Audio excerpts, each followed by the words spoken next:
Hello bachcho, let's discuss this question. The main purpose for the classification of organisms is to A. Study geography, B. Locate plants and animals, C. Establish relationships amongst organisms या D. Study evolution. इस question को solve करने का जो की concept है वो है आपके टैक्सोनॉमी में क्लासिफिकेशन की जो स्टेप है उसको समझना। हम क्लासिफिकेशन क्यों करते हैं? क्लासिफिकेशन हम क्यों करते हैं ताकि हम ऑर्गेनिजम्स को एक स्ट्रक्चर्ड वे में या फिर एक ऑर्गेनाइज मैनर में पढ़ सके।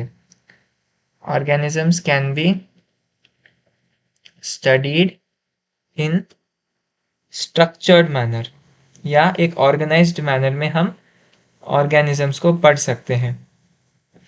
और क्लासिफिकेशन एक और चीज़ में हेल्प करता है और वो है रिलेशनशिप्स एस्टैब्लिश करने में।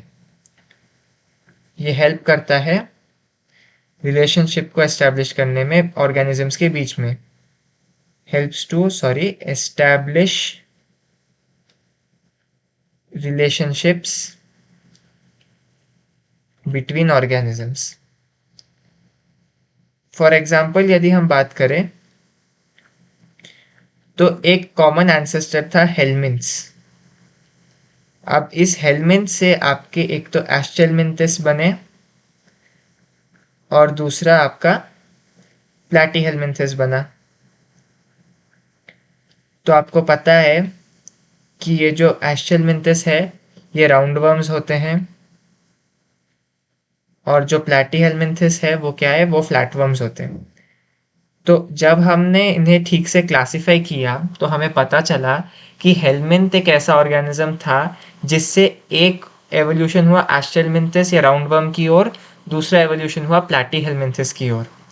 तो हमने क्या देखा, क्लासिफिकेशन क्यों किया जाता है ताकि ऑर्गेनिजम्स को एक स्ट्रक्चर्ड मैनर में स्टडी किया जा सके।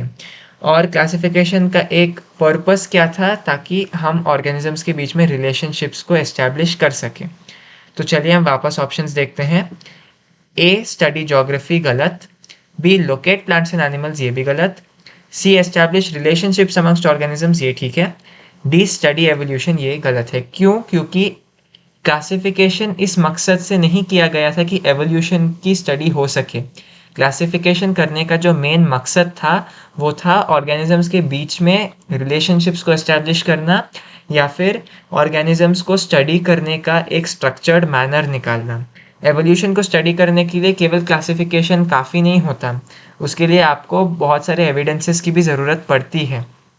सो the correct option to this question is option C, establish relationships amongst organisms. Hope you have understood it well. All the best.